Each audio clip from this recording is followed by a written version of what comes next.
I run a taco truck off Route 191 in the New Mexico desert. It's not glamorous. It's hot, it's dusty, and most nights my only customers are truckers and the occasional coyote looking at me with judgment.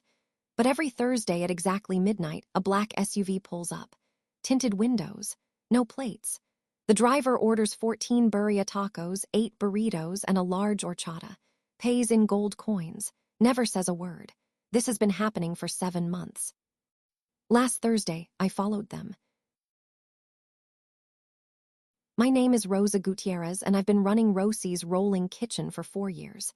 It's a converted bread truck with a flat-top grill and a fryer and enough propane to cook through the apocalypse. My abuela's recipes. Handmade tortillas. Birria that takes 12 hours to make because you cannot rush perfection.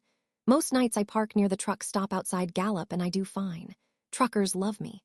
But 7 months ago, this SUV started showing up. Always Thursday. Always midnight. Always the same order.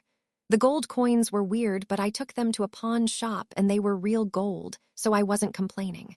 What bothered me was the smell. Every time that window rolled down, there was this scent, like ozone and cinnamon, and something I couldn't name. No human smells like that. I know you're not supposed to follow mysterious customers into the desert at midnight. I've seen horror movies. But curiosity is a powerful thing, and also I had a tire iron. The SUV drove 15 miles down a dirt road that shouldn't exist. I'd driven this area 100 times and never seen it. Then it stopped. The headlights went off. I parked a quarter-mile back and walked. What I saw made me drop my tire iron. The SUV wasn't parked next to anything. The SUV was gone. In its place was a ship, not an airplane, not a helicopter. A ship. Smooth, dark metal, roughly the size of a house, hovering 3 feet off the ground without making a sound. A ramp extended from the bottom, and a figure walked down carrying my takeout bags. They were tall, very tall, and they did not have the right number of arms. I should have run. Instead, I said, "Hey, you forgot your horchata." The figure turned around. I couldn't see their face clearly in the dark, but they were at least 7 feet tall and had 4 arms. They made a sound that my brain decided was laughter. Then a voice came from inside the ship, translated mechanical but friendly. It said, "You are the chef." I said yes. It said, "Please come inside. We have been wanting to talk to you." The interior of the ship was beautiful.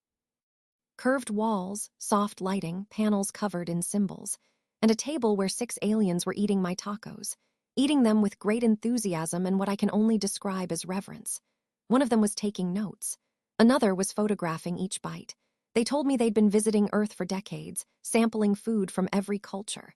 Mine was rated the highest of any they'd found. I said, "Higher than what?" They said, "Higher than anything on 412 planets." Here's the thing they explained to me while I sat in an alien spaceship in the New Mexico desert watching extraterrestrials eat birria tacos at 1 in the morning. No other species in the known galaxy cooks with fire. They process food. They synthesize it. They grow it in precise nutrient configurations. But the idea of taking raw ingredients and applying heat and smoke and time, of transforming food through flame, that's uniquely human. To them, cooking is not just food preparation. It's art. And Earth cuisine, with its thousands of cultures and millions of recipes, is considered the single greatest artistic achievement in the galaxy.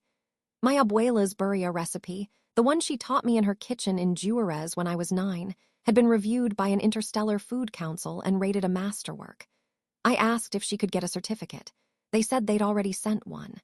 In gold. I said the coins. They said yes. They made me an offer. 12 star systems. 12 food truck locations. They would provide the transport, the logistics, the customer base. I would provide the food, Earth food, my food. They said the demand was enormous. Species from across the galaxy had heard about fire-cooked cuisine and wanted to experience it. There was a waiting list. A literal interstellar waiting list for tacos.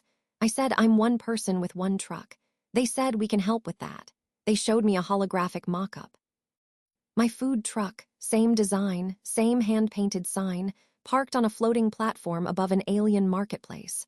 Rosie's Rolling Kitchen, with a line stretching past 3 different species worth of customers. I won't lie. I cried a little bit. My abuela came to this country with nothing and taught me to cook in a tiny kitchen. Now her recipes were going to feed the galaxy. I still park off Route 191 every night. The truckers still come. The coyote still judges me. But now on Thursdays, I close up early and drive down that dirt road that shouldn't exist, and I park my truck on an alien landing pad, and I cook for beings from across the galaxy. They love the buria. They go crazy for the elote. One species is completely addicted to my salsa verde and has been buying it by the gallon. I'm training 2 alien apprentices. They're terrible at it so far. They keep trying to measure everything precisely instead of using instinct, which is the whole point. But they're learning. My abuela always said food is love made visible. She had no idea how far that love would travel. Last week, I floated my truck out to a space station at the edge of the solar system. Put up my neon sign, fired up the grill, opened the window. First customer was a being made of what I think was living crystal. It ordered 3 birria tacos and a horchata, paid in gold. Some things never change. Even in space, everybody needs a good taco.